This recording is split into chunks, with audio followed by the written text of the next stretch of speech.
Chapter 21. When the Canaanite king of Arad, who lived in the Negev, heard that Israel was coming along the road to Atharim, he attacked the Israelites and captured some of them. Then Israel made this vow to the Lord: If you will deliver these people into our hands, we will totally destroy their cities. The Lord listened to Israel's plea and gave the Canaanites over to them. They completely destroyed them and their towns, so the place was named Hormah. They traveled from Mount Hor along the route to the Red Sea to go around Edom. But the people grew impatient on the way. They spoke against God and against Moses and said, Why have you brought us up out of Egypt to die in the desert? There is no bread, there is no water, and we detest this miserable food. Then the Lord sent venomous snakes among them. They bit the people, and many Israelites died. The people came to Moses and said, We sinned when we spoke against the Lord and against you. Pray that the Lord will take the snakes away from us. So Moses prayed for the people. The Lord said to Moses, Make a snake and put it up on a pole. Anyone who is bitten can look at it and live. So Moses made a bronze snake and put it upon a pole. Then when anyone was bitten by a snake and looked at the bronze snake, he lived. The Israelites moved on and camped at Oboth. Then they set out from Oboth and camped in Abarim, in the desert that faces Moab toward the sunrise. From there they moved on and camped in the Zered Valley. They set out from there and camped alongside the Arnon, which is in the desert extending into Amorite territory. The Arnon is the border of Moab, between Moab and the Amorites. That is why the book of the wars of the Lord says, Wayab in Suphah and the ravines, the Arnon and the slopes of the ravines that lead to the site of Ar, and lie along the border of Moab. From there they continued on to Beer, the well where the Lord said to Moses, Gather the people together, and I will give them water. Then Israel sang this song: Spring up, O well. Sing about it, about the well that the princes dug, that the nobles of the people sank, the nobles with scepters and staffs. Then they went from the desert to Mattanah, from Mattanah to Nahaliel, from Nahaliel to Bamoth, and from Bamoth to the valley in Moab, where the top of Pisgah overlooks the wasteland. Israel sent messengers to say to Sihon, king of the Amorites, Let us pass through your country. We will not turn aside into any field or vineyard, or drink water from any well. We will travel along the king's highway until we have passed through your territory. But Sihon would not let Israel pass through his territory. He mustered his entire army and marched out into the desert against Israel. When he reached Jahaz, he fought with Israel. Israel, however, put him to the sword and took over his land from the Arnon to the Jabbok, but only as far as the Ammonites, because their border was fortified. Israel captured all the cities of the Amorites and occupied them, including Heshbon and all its surrounding settlements.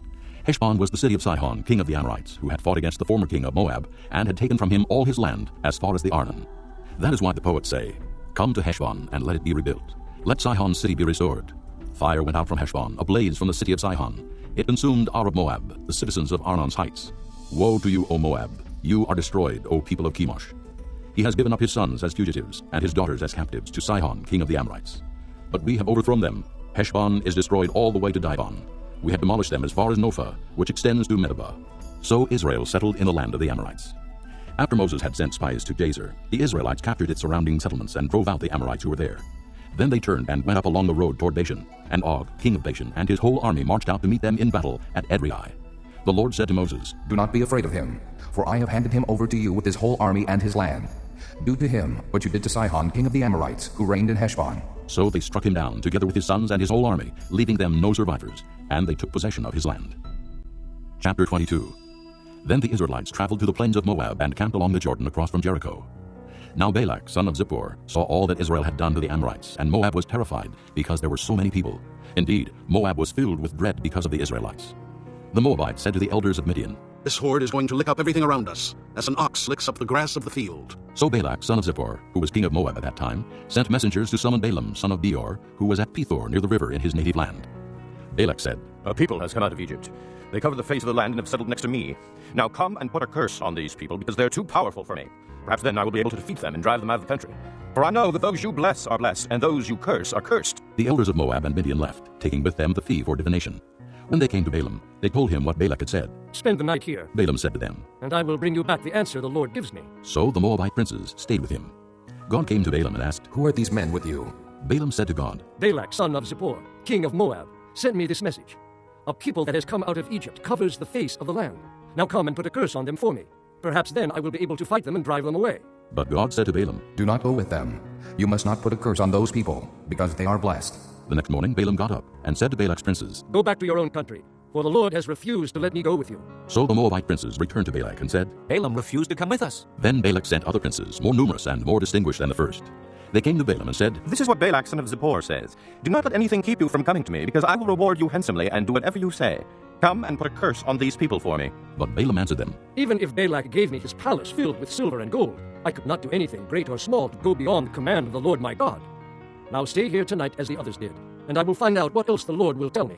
That night God came to Balaam and said, Since these men have come to summon you, go with them, but do only what I tell you. Balaam got up in the morning, saddled his donkey, and went with the princes of Moab. But God was very angry when he went, and the angel of the Lord stood in the road to oppose him. Balaam was riding on his donkey, and his 2 servants were with him. When the donkey saw the angel of the Lord standing in the road with a drawn sword in his hand, she turned off the road into a field. Balaam beat her to get her back on the road. Then the angel of the Lord stood in a narrow path between 2 vineyards, with walls on both sides. When the donkey saw the angel of the Lord, she pressed close to the wall, crushing Balaam's foot against it, so he beat her again. Then the angel of the Lord moved on ahead, and stood in a narrow place where there was no room to turn, either to the right or to the left. When the donkey saw the angel of the Lord, she lay down under Balaam, and he was angry and beat her with his staff. Then the Lord opened the donkey's mouth, and she said to Balaam, What have I done to you to make you beat me these 3 times? Balaam answered the donkey, You have made a fool of me. If I had a sword in my hand, I would kill you right now. The donkey said to Balaam, Am I not your own donkey, which you have always ridden to this day? Have I been in the habit of doing this to you? No. He said. Then the Lord opened Balaam's eyes, and he saw the angel of the Lord standing in the road with his sword drawn. So he bowed low and fell face down. The angel of the Lord asked him, Why have you beaten your donkey these 3 times? I have come here to oppose you because your path is a reckless one before me. The donkey saw me and turned away from me these 3 times. If she had not turned away, I would certainly have killed you by now, but I would have spared her. Balaam said to the angel of the Lord, I have sinned. I did not realize you were standing in the road to oppose me.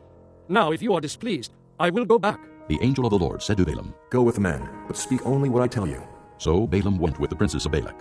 When Balak heard that Balaam was coming, he went out to meet him at the Moabite town on the Arnon border, at the edge of his territory. Balak said to Balaam, Did I not send you an urgent summons? Why didn't you come to me? Am I really not able to reward you? Well, I have come to you now. Balaam replied. But can I say just anything? I must speak only what God puts in my mouth. Then Balaam went with Balak to Kiriath-Huzoth. Balak sacrificed cattle and sheep, and gave some to Balaam and the princes who were with him.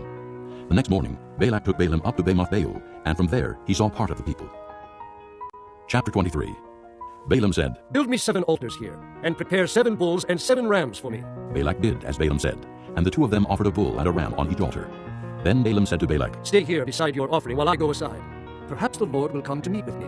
Whatever he reveals to me, I will tell you. Then he went off to a barren height. God met with him, and Balaam said, I have prepared 7 altars, and on each altar I have offered a bull and a ram. The Lord put a message in Balaam's mouth and said, Go back to Balak and give him this message. So he went back to him and found him standing beside his offering with all the princes of Moab. Then Balaam uttered his oracle. Balak brought me from Aram, the king of Moab from the eastern mountains. Come, he said, curse Jacob for me. Come, denounce Israel. How can I curse those whom God has not cursed? How can I denounce those whom the Lord has not denounced? From the rocky peaks I see them. From the heights I view them. I see a people who live apart and do not consider themselves one of the nations. Who can count the dust of Jacob or number the 4th part of Israel? Let me die the death of the righteous, and may my end be like theirs. Balak said to Balaam, What have you done to me? I brought you to curse my enemies, but you have done nothing but bless them. He answered, Must I not speak what the Lord puts in my mouth? Then Balak said to him, Come with me to another place where you can see them. You will see only a part, but not all of them. And from there, curse them for me. So he took him to the field of Zophim on the top of Pisgah, and there he built 7 altars, and offered a bull and a ram on each altar. Balaam said to Balak, Stay here beside your offering, while I meet with him over there. The Lord met with Balaam, and put a message in his mouth, and said, Go back to Balak and give him this message. So he went to him, and found him standing beside his offering with the princes of Moab. Balak asked him, What did the Lord say? Then he uttered his oracle. Arise, Balak, and listen. Hear me, son of Zippor. God is not a man that he should lie, nor a son of man that he should change his mind. Does he speak and then not act? Does he promise and not fulfill? I have received a command to bless. He has blessed, and I cannot change it. No misfortune is seen in Jacob, no misery observed in Israel. The Lord their God is with them. The shout of the king is among them. God brought them out of Egypt. They have the strength of a wild ox. There is no sorcery against Jacob, no divination against Israel. It will now be said of Jacob and of Israel, See what God has done.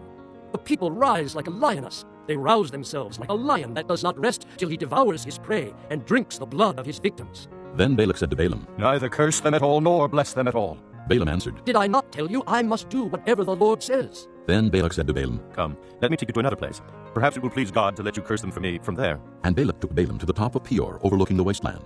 Balaam said, Build me 7 altars here, and prepare 7 bulls and 7 rams for me. Balak did as Balaam had said, and offered a bull and a ram on each altar.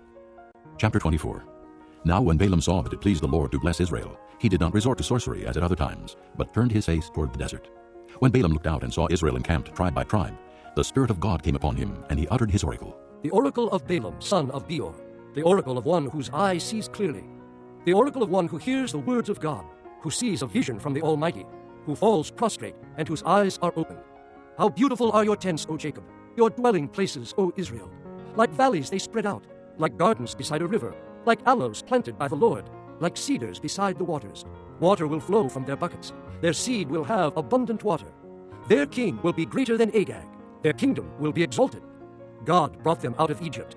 They have the strength of a wild ox. They devour hostile nations and break their bones in pieces. With their arrows they pierce them. Like a lion they crouch and lie down. Like a lioness, who dares to rouse them? May those who bless you be blessed, and those who curse you be cursed. Then Balak's anger burned against Balaam. He struck his hands together and said to him, I summoned you to curse my enemies, but you have blessed them these 3 times. Now leave at once and go home. I said I would reward you handsomely, but the Lord has kept you from being rewarded. Balaam answered Balak, Did I not tell the messengers you sent me?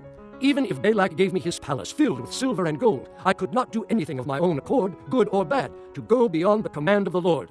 And I must say only what the Lord says. Now I am going back to my people. But come, let me warn you of what this people will do to your people in days to come. Then he uttered his oracle. The oracle of Balaam, son of Beor. The oracle of one whose eye sees clearly. The oracle of one who hears the words of God, who has knowledge from the Most High, who sees a vision from the Almighty, who falls prostrate, and whose eyes are opened.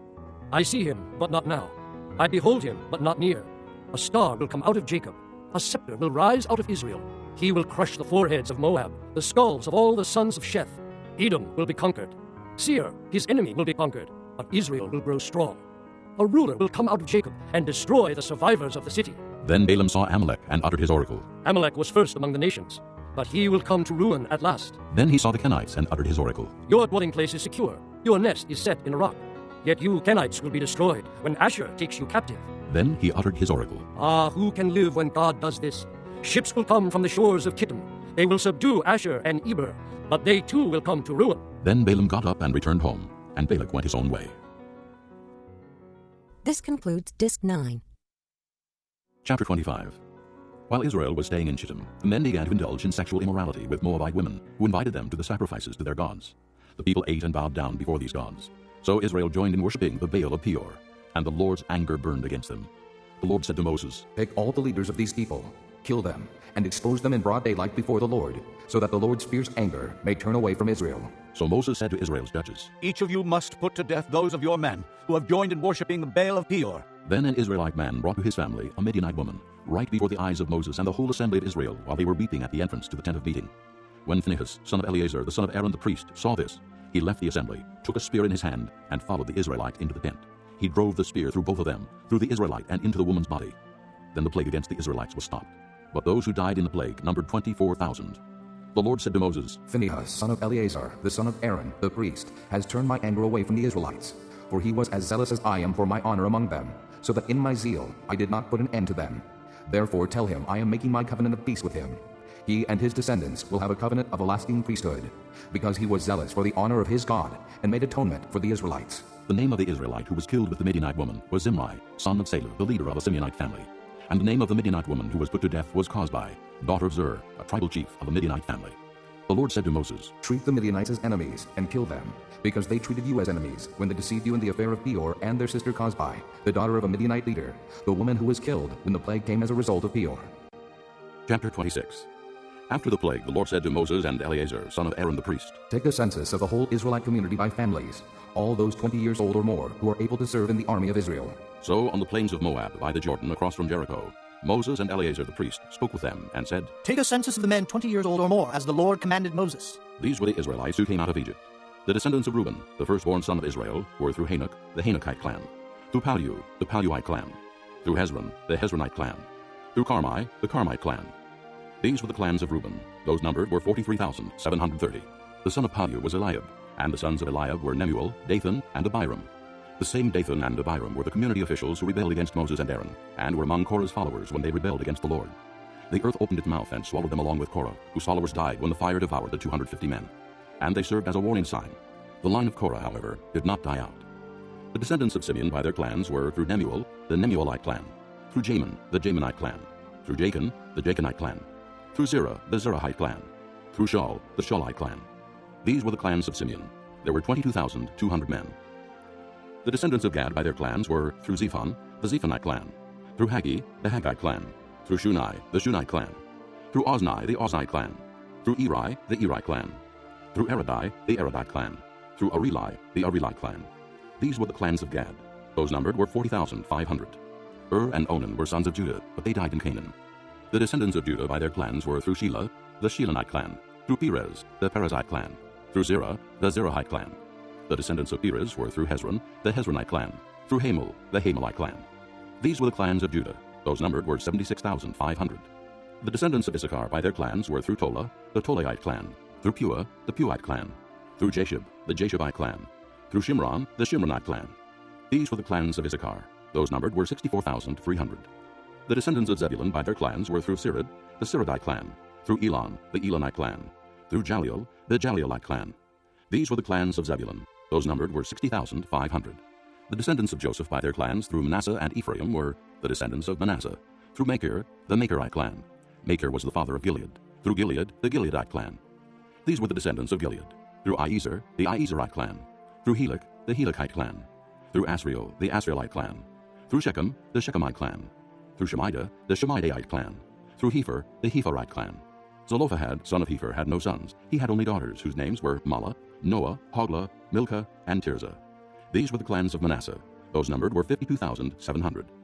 These were the descendants of Ephraim by their clans, through Shuthelah, the Shuthelahite clan, through Becher, the Becherite clan, through Tahan, the Tahanite clan. These were the descendants of Shuthelah, through Aaron, the Aaronite clan. These were the clans of Ephraim. Those numbered were 32,500. These were the descendants of Joseph by their clans. The descendants of Benjamin by their clans were through Bela, the Belaite clan, through Ashbel, the Ashbelite clan, through Ahiram, the Ahiramite clan, through Shupham, the Shuphamite clan, through Hupham, the Huphamite clan. The descendants of Bela through Ard and Naaman were through Ard, the Ardite clan, through Naaman, the Naamite clan. These were the clans of Benjamin. Those numbered were 45,600. These were the descendants of Dan by their clans, through Shuham, the Shuhamite clan. These were the clans of Dan. All of them were Shuhamite clans, and those numbered were 64,400. The descendants of Asher by their clans were through Imnah, the Imnite clan, through Ishvi, the Ishvite clan, through Beriah, the Beriite clan, and through the descendants of Beriah, through Heber, the Heberite clan, through Malchiel, the Malchielite clan. Asher had a daughter named Sirah. These were the clans of Asher. Those numbered were 53,400. The descendants of Naphtali by their clans were through Jaziel, the Jazielite clan, through Guni, the Gunite clan, through Jezer, the Jezerite clan, through Shillem, the Shillemite clan. These were the clans of Naphtali. Those numbered were 45,400. The total number of the men of Israel was 601,730. The Lord said to Moses, The land is to be allotted to them as an inheritance based on the number of names. To a larger group, give a larger inheritance, and to a smaller group, a smaller one. Each is to receive its inheritance according to the number of those listed. Be sure that the land is distributed by lot. What each group inherits will be according to the names for its ancestral tribe. Each inheritance is to be distributed by lot among the larger and smaller groups. These were the Levites who were counted by their clans. Through Gershon, the Gershonite clan. Through Kohath, the Kohathite clan. Through Merari, the Merarite clan.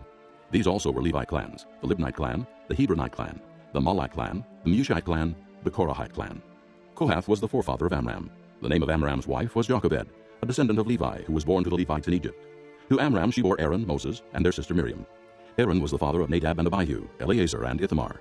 But Nadab and Abihu died when they made an offering before the Lord with unauthorized fire. All the male Levites, a month old or more, numbered 23,000. They were not counted along with the other Israelites because they received no inheritance among them. These are the ones counted by Moses and Eleazar the priest when they counted the Israelites on the plains of Moab by the Jordan across from Jericho. Not one of them was among those counted by Moses and Aaron the priest when they counted the Israelites in the desert of Sinai. For the Lord had told those Israelites they would surely die in the desert, and not one of them was left except Caleb, son of Jephunneh, and Joshua, son of Nun. Chapter 27. The daughters of Zelophehad, son of Hepher, the son of Gilead, the son of Machir, the son of Manasseh, belonged to the clans of Manasseh, son of Joseph. The names of the daughters were Mahlah, Noah, Hoglah, Milcah, and Tirzah. They approached the entrance to the tent of meeting and stood before Moses, Eleazar the priest, the leaders, and the whole assembly, and said, Our father died in the desert. He was not among Korah's followers who banded together against the Lord, but he died for his own sin and left no sons. Why should our father's name disappear from his clan because he had no son? Give us property among our father's relatives. So Moses brought their case before the Lord, and the Lord said to him, What Zelophehad's daughters are saying is right. You must certainly give them property as an inheritance among their father's relatives, and turn their father's inheritance over to them. Say to the Israelites, if a man dies and leaves no son, turn his inheritance over to his daughter. If he has no daughter, give his inheritance to his brothers. If he has no brothers, give his inheritance to his father's brothers. If his father had no brothers, give his inheritance to the nearest relative in his clan, that he may possess it. This is to be a legal requirement for the Israelites, as the Lord commanded Moses. Then the Lord said to Moses, Go up this mountain in the Abiram range, and see the land I have given the Israelites. After you have seen it, you too will be gathered to your people as your brother Aaron was. For when the community rebelled at the waters in the desert of Zin, both of you disobeyed my command to honor me as holy before their eyes. These were the waters of Meribah Kadesh in the desert of Zin. Moses said to the Lord, May the Lord, the God of the spirits of all mankind, appoint a man over this community to go out and come in before them, one who will lead them out and bring them in, so the Lord's people will not be like sheep without a shepherd. So the Lord said to Moses, Take Joshua, son of Nun, a man in whom is the Spirit, and lay your hand on him. Have him stand before Eleazar the priest and the entire assembly, and commission him in their presence. Give him some of your authority, so the whole Israelite community will obey him. He is to stand before Eleazar the priest, who will obtain decisions for him by inquiring of the Urim before the Lord. At his command, he and the entire community of the Israelites will go out, and at his command they will come in. Moses did as the Lord commanded him. He took Joshua and had him stand before Eleazar the priest and the whole assembly. Then he laid his hands on him and commissioned him as the Lord instructed through Moses. Chapter 28. The Lord said to Moses, Give this command to the Israelites, and say to them, See that you present to me at the appointed time the food for my offerings made by fire, as an aroma pleasing to me. Say to them, This is the offering made by fire that you are to present to the Lord: 2 lambs, a year old without defect, as a regular burnt offering each day. Prepare 1 lamb in the morning, and the other at twilight, together with the grain offering of 1/10 of an ephah of fine flour mixed with 1/4 of a hin of oil from pressed olives. This is the regular burnt offering instituted at Mount Sinai, as a pleasing aroma, an offering made to the Lord by fire. The accompanying drink offering is to be 1/4 of a hin of fermented drink with each lamb. Pour out the drink offering to the Lord at the sanctuary. Prepare the 2nd lamb at twilight, along with the same kind of grain offering and drink offering that you prepare in the morning. This is an offering made by fire, an aroma pleasing to the Lord. On the Sabbath day, make an offering of 2 lambs a year old without defect, together with its drink offering and a grain offering of 2/10 of an ephah of fine flour mixed with oil. This is the burnt offering for every Sabbath, in addition to the regular burnt offering and its drink offering. On the 1st of every month, present to the Lord a burnt offering of 2 young bulls, 1 ram, and 7 male lambs a year old, all without defect. With each bull, there is to be a grain offering of 3/10 of an ephah of fine flour mixed with oil. With the ram, a grain offering of 2/10 of an ephah of fine flour mixed with oil. And with each lamb, a grain offering of 1/10 of an ephah of fine flour mixed with oil. This is for a burnt offering, a pleasing aroma, an offering made to the Lord by fire. With each bull there is to be a drink offering of 1/2 a hin of wine. With the ram, 1/3 of a hin. And with each lamb, 1/4 of a hin. This is the monthly burnt offering to be made at each new moon during the year. Besides the regular burnt offering with its drink offering, 1 male goat is to be presented to the Lord as a sin offering. On the 14th day of the first month, the Lord's Passover is to be held. On the 15th day of this month, there is to be a festival. For 7 days eat bread made without yeast. On the first day, hold a sacred assembly and do no regular work. Present to the Lord an offering made by fire, a burnt offering of 2 young bulls, 1 ram, and 7 male lambs, a year old, all without defect. With each bull prepare a grain offering of 3/10 of an ephah of fine flour mixed with oil. With the ram, 2/10, and with each of the 7 lambs, 1/10. Include 1 male goat as a sin offering to make atonement for you. Prepare these in addition to the regular morning burnt offering. In this way, prepare the food for the offering made by fire every day for 7 days, as an aroma pleasing to the Lord. It is to be prepared in addition to the regular burnt offering and its drink offering. On the 7th day, hold a sacred assembly and do no regular work. On the day of first fruits, when you present to the Lord an offering of new grain during the Feast of Weeks, hold a sacred assembly and do no regular work. Present a burnt offering of 2 young bulls, 1 ram, and 7 male lambs a year old, as an aroma pleasing to the Lord. With each bull, there is to be a grain offering of 3/10 of an ephah of fine flour mixed with oil. With the ram, 2/10, and with each of the 7 lambs, 1/10. Include 1 male goat to make atonement for you. Prepare these together with their drink offerings, in addition to the regular burnt offering and its grain offering. Be sure the animals are without defect. Chapter 29. On the first day of the 7th month, hold a sacred assembly and do no regular work. It is a day for you to sound the trumpets. As an aroma pleasing to the Lord, prepare a burnt offering of 1 young bull, 1 ram, and 7 male lambs a year old, all without defect. With the bull, prepare a grain offering of 3/10 of an ephah of fine flour mixed with oil. With the ram, 2/10, and with each of the 7 lambs, 1/10. Include 1 male goat as a sin offering to make atonement for you. These are in addition to the monthly and daily burnt offerings with their grain offerings and drink offerings as specified. They are offerings made to the Lord by fire, a pleasing aroma. On the 10th day of the 7th month, hold a sacred assembly. You must deny yourselves and do no work. Present as an aroma pleasing to the Lord a burnt offering of 1 young bull, 1 ram, and 7 male lambs a year old, all without defect. With the bull, prepare a grain offering of 3/10 of an ephah of fine flour mixed with oil. With the ram, 2/10, and with each of the 7 lambs, 1/10. Include 1 male goat as a sin offering, in addition to the sin offering for atonement, and the regular burnt offering with its grain offering and their drink offerings.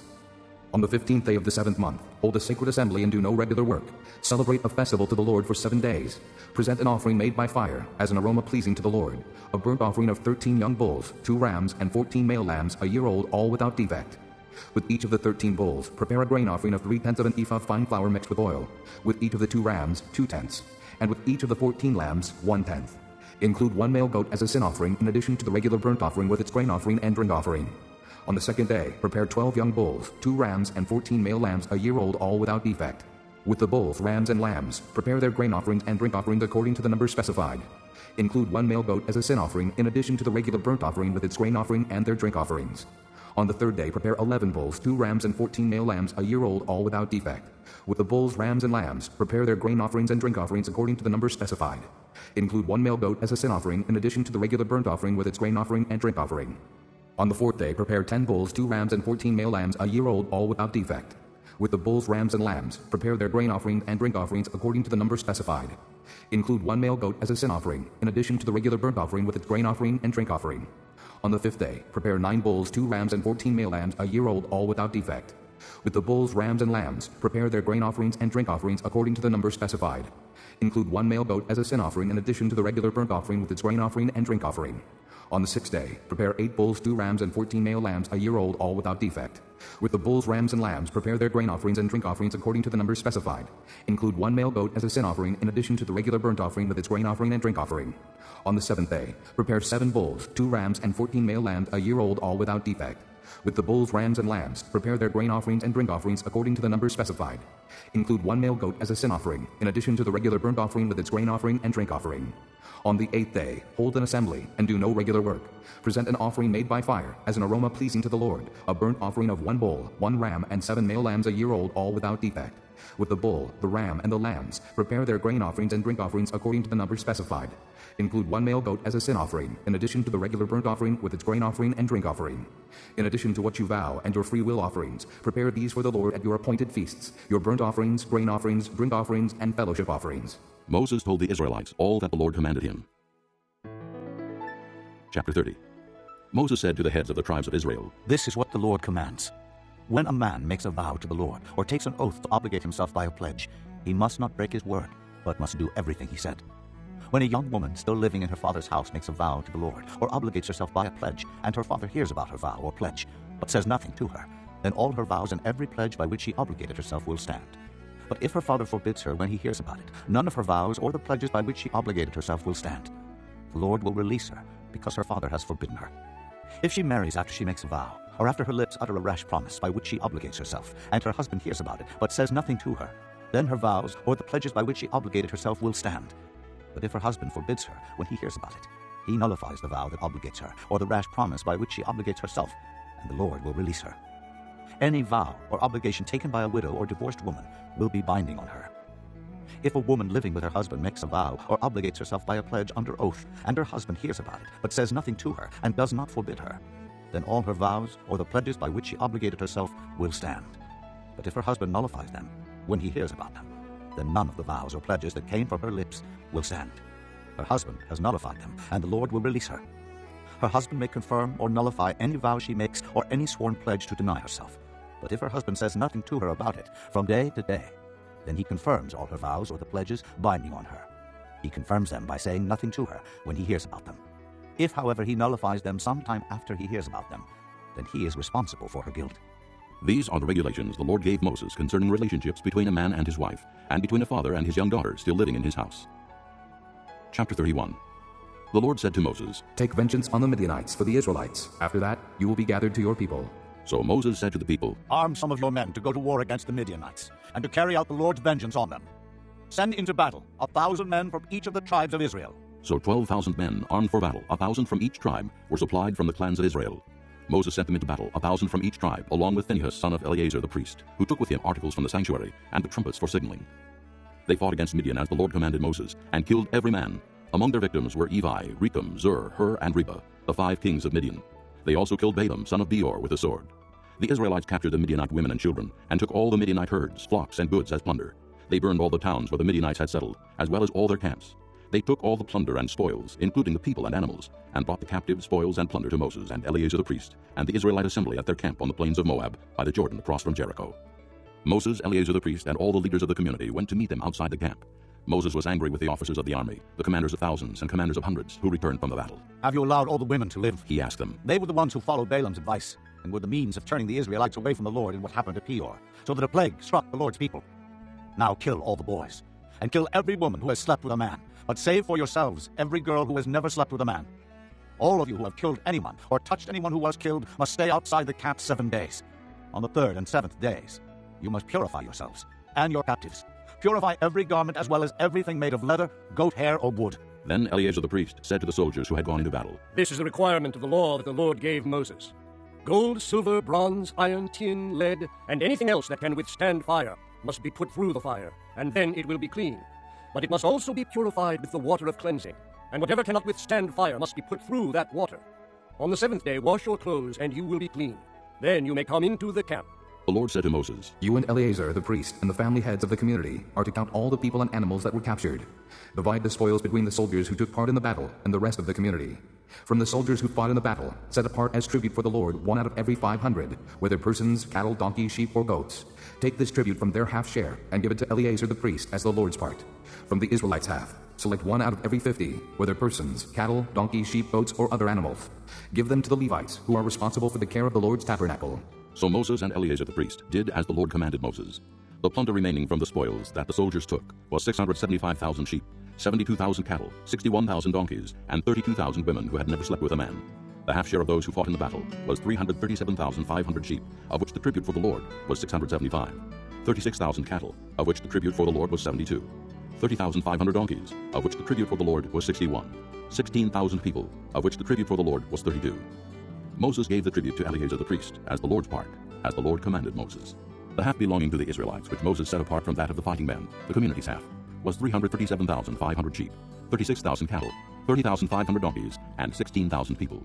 From the Israelites' half, Moses selected 1 out of every 50 persons and animals, as the Lord commanded him, and gave them to the Levites, who were responsible for the care of the Lord's tabernacle. Then the officers who were over the units of the army, the commanders of thousands and commanders of hundreds, went to Moses and said to him, Your servants have counted the soldiers under our command, and not one is missing. So we have brought as an offering to the Lord the gold articles each of us acquired, armlets, bracelets, signet rings, earrings, and necklaces, to make atonement for ourselves before the Lord. Moses and Eleazar the priest accepted from them the gold, all the crafted articles. All the gold from the commanders of thousands and commanders of hundreds that Moses and Eleazar presented as a gift to the Lord weighed 16,750 shekels. Each soldier had taken plunder for himself. Moses and Eleazar the priest accepted the gold from the commanders of thousands and commanders of hundreds, and brought it into the tent of meeting as a memorial for the Israelites before the Lord. Chapter 32. The Reubenites and Gadites, who had very large herds and flocks, saw that the lands of Jazer and Gilead were suitable for livestock. So they came to Moses and Eleazar the priest, and to the leaders of the community, and said, Ataroth, Ibon, Jazer, Nimrah, Heshbon, Elealeh, Sebam, Nebo, and Beon, the land the Lord subdued before the people of Israel, are suitable for livestock, and your servants have livestock. If we have found favor in your eyes, they said, let this land be given to your servants as our possession. Do not make us cross the Jordan. Moses said to the Gadites and Reubenites, Shall your countrymen go to war while you sit here? Why do you discourage the Israelites from going over into the land the Lord has given them? This is what your fathers did when I sent them from Kadesh Barnea to look over the land. After they went up to the valley of Eshcol and viewed the land, they discouraged the Israelites from entering the land the Lord had given them. The Lord's anger was aroused that day, and he swore this oath. Because they have not followed me wholeheartedly, not one of the men 20 years old or more who came up out of Egypt will see the land I promised on oath to Abraham, Isaac, and Jacob. Not one, except Caleb, son of Jephunneh, the Kenizzite, and Joshua, son of Nun, for they followed the Lord wholeheartedly. The Lord's anger burned against Israel, and he made them wander in the desert 40 years, until the whole generation of those who had done evil in his sight was gone. And here you are, a brood of sinners, standing in the place of your fathers, and making the Lord even more angry with Israel. If you turn away from following him, he will again leave all this people in the desert, and you will be the cause of their destruction. Then they came up to him and said, We would like to build pens here for our livestock and cities for our women and children, but we are ready to arm ourselves and go ahead of the Israelites until we have brought them to their place. Meanwhile, our women and children will live in fortified cities for protection for the inhabitants of the land. We will not return to our homes until every Israelite has received his inheritance. We will not receive any inheritance with them on the other side of the Jordan, because our inheritance has come to us on the east side of the Jordan. Then Moses said to them, If you will do this, if you will arm yourselves before the Lord for battle, and if all of you will go armed over the Jordan before the Lord until he has driven his enemies out before him, then, when the land is subdued before the Lord, you may return and be free from your obligation to the Lord and to Israel, and this land will be your possession before the Lord. But if you fail to do this, you will be sinning against the Lord, and you may be sure that your sin will find you out. Build cities for your women and children, and pens for your flocks, but do what you have promised. The Gadites and Reubenites said to Moses, We, your servants, will do as our Lord commands. Our children and wives, our flocks and herds will remain here, and the cities of Gilead. But your servants, every man armed for battle, will cross over to fight before the Lord, just as our Lord says." Then Moses gave orders about them to Eleazar the priest and Joshua son of Nun, and to the family heads of the Israelite tribes. He said to them, "If the Gadites and Reubenites, every man armed for battle, cross over the Jordan with you before the Lord, then when the land is subdued before you, give them the land of Gilead as their possession. But if they do not cross over with you armed, they must accept their possession with you in Canaan." The Gadites and Reubenites answered, "Your servants will do what the Lord has said. We will cross over before the Lord into Canaan armed. But the property we inherit will be on this side of the Jordan." Then Moses gave to the Gadites, the Reubenites, and the half-tribe of Manasseh son of Joseph, the kingdom of Sihon, king of the Amorites, and the kingdom of Og, king of Bashan, the whole land with its cities and the territory around them. The Gadites built up Dibon, Ataroth, Aror, Aphoshophan, Jazer, Jogbehah, Beth-Nimrah, and Beth-Haran as fortified cities, and built pens for their flocks. And the Reubenites rebuilt Heshbon, Elealeh, and Kiriathaim, as well as Nebo and Baal-Meon. These names were changed, and Sibmah. They gave names to the cities they rebuilt. The descendants of Machir, son of Manasseh, went to Gilead, captured it, and drove out the Amorites who were there. So Moses gave Gilead to the Machirites, the descendants of Manasseh, and they settled there. Jair, a descendant of Manasseh, captured their settlements, and called them Havoth-Jair. And Noba captured Kenath and its surrounding settlements, and called it Noba after himself. Chapter 33.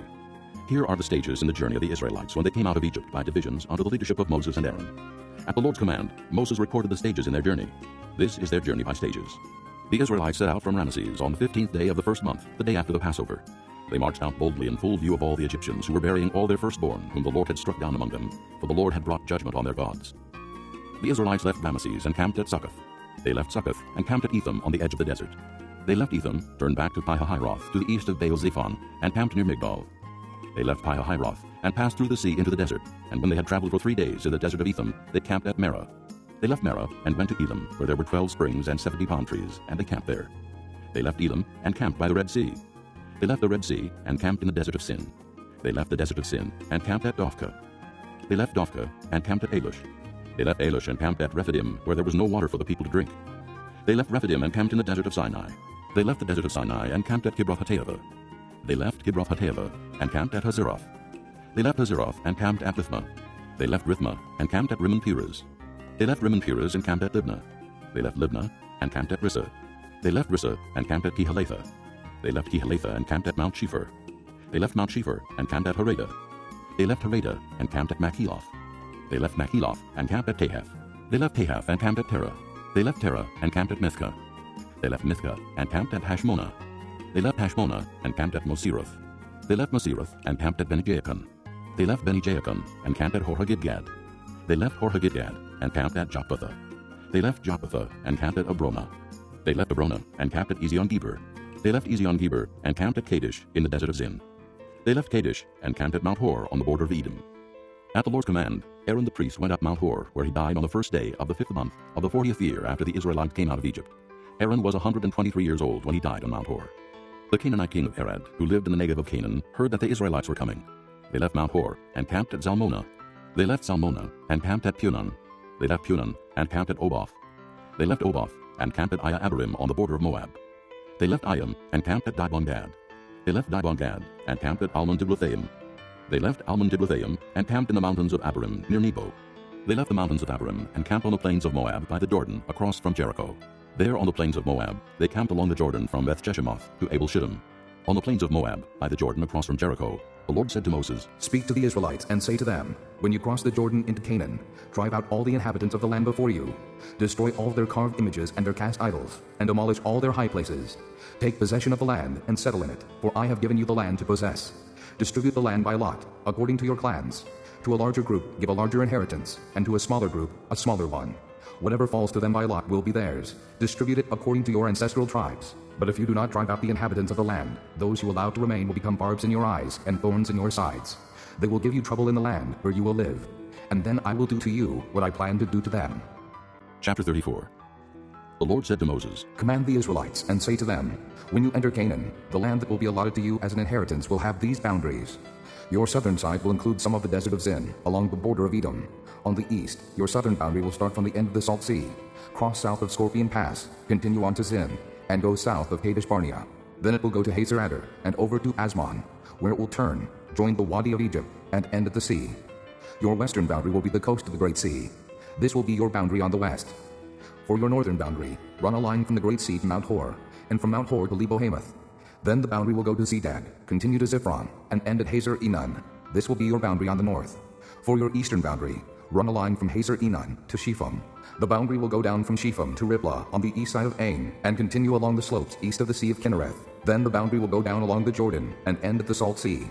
This will be your land, with its boundaries on every side. Moses commanded the Israelites, Assign this land by lot, as an inheritance. The Lord has ordered that it be given to the 9.5 tribes, because the families of the tribe of Reuben, the tribe of Gad, and the half-tribe of Manasseh have received their inheritance.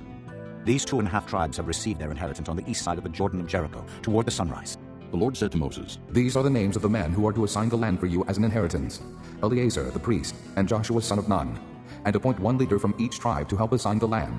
These are their names: Caleb, son of Jephunneh, from the tribe of Judah; Shemuel, son of Ammihud, from the tribe of Simeon; Elidad, son of Kislon, from the tribe of Benjamin; Buckai, son of Joglai, the leader from the tribe of Dan; Haniel, son of Ephod, the leader from the tribe of Manasseh, son of Joseph; Kemuel, son of Shiftan, the leader from the tribe of Ephraim, son of Joseph; Elizaphan, son of Parnak, the leader from the tribe of Zebulun; Paltiel, son of Azan, the leader from the tribe of Issachar; Ahihud, son of Shalomai, the leader from the tribe of Asher; Pedahel, son of Ammihud, the leader from the tribe of Naphtali. These are the men the Lord commanded to assign the inheritance to the Israelites in the land of Canaan. Chapter 35. On the plains of Moab, by the Jordan, across from Jericho, the Lord said to Moses, Command the Israelites to give the Levites towns to live in from the inheritance the Israelites will possess, and give them pasture lands around the towns. Then they will have towns to live in, and pasture lands for their cattle, flocks, and all their other livestock. The pasture lands around the towns that you give the Levites will extend out 1,500 feet from the town wall. Outside the town, measure 3,000 feet on the east side, 3,000 on the south side, 3,000 on the west, and 3,000 on the north, with the town in the center. They will have this area as pasture land for the towns. 6 of the towns you give the Levites will be cities of refuge, to which a person who has killed someone may flee. In addition, give them 42 other towns. In all, you must give the Levites 48 towns, together with their pasture lands. The towns you give the Levites from the land the Israelites possess are to be given in proportion to the inheritance of each tribe. Take many towns from a tribe that has many, but few from one that has few. Then the Lord said to Moses, Speak to the Israelites and say to them, When you cross the Jordan into Canaan, select some towns to be your cities of refuge, to which a person who has killed someone accidentally may flee. They will be places of refuge from the avenger, so that a person accused of murder may not die before he stands trial before the assembly. These 6 towns you give will be your cities of refuge. Give 3 on this side of the Jordan, and 3 in Canaan as cities of refuge. These 6 towns will be a place of refuge for Israelites, aliens, and any other people living among them, so that anyone who has killed another accidentally can flee there. If a man strikes someone with an iron object so that he dies, he is a murderer. The murderer shall be put to death. Or if anyone has a stone in his hand that could kill, and he strikes someone so that he dies, he is a murderer. The murderer shall be put to death. Or if anyone has a wooden object in his hand that could kill, and he hits someone so that he dies, he is a murderer. The murderer shall be put to death. The avenger of blood shall put the murderer to death. When he meets him, he shall put him to death.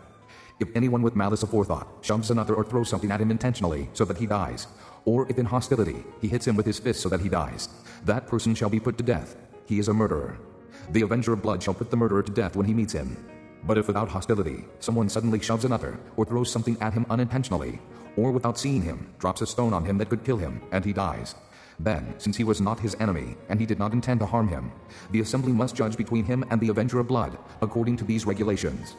The assembly must protect the one accused of murder from the avenger of blood, and send him back to the city of refuge to which he fled. He must stay there until the death of the high priest, who was anointed with the holy oil.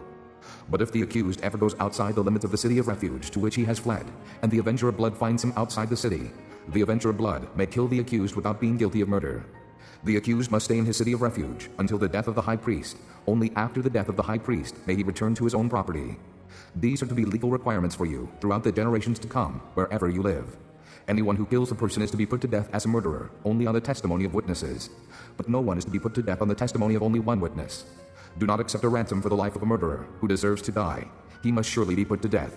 Do not accept a ransom for anyone who has fled to a city of refuge, and so allow him to go back and live on his own land before the death of the high priest. Do not pollute the land where you are. Bloodshed pollutes the land, and atonement cannot be made for the land on which blood has been shed, except by the blood of the one who shed it. Do not defile the land where you live, and where I dwell, for I, the Lord, dwell among the Israelites. Chapter 36. The family heads of the clan of Gilead, son of Machir, the son of Manasseh, who were from the clans of the descendants of Joseph, came and spoke before Moses and the leaders, the heads of the Israelite families. They said, When the Lord commanded my Lord to give the land as an inheritance to the Israelites by lot, he ordered you to give the inheritance of our brother Zelophehad to his daughters. Now, suppose they marry men from other Israelite tribes.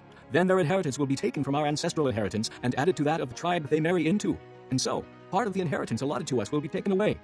When the year of Jubilee for the Israelites comes, their inheritance will be added to that of the tribe into which they marry, and their property will be taken from the tribal inheritance of our forefathers. Then at the Lord's command, Moses gave this order to the Israelites. What the tribe of the descendants of Joseph is saying is right.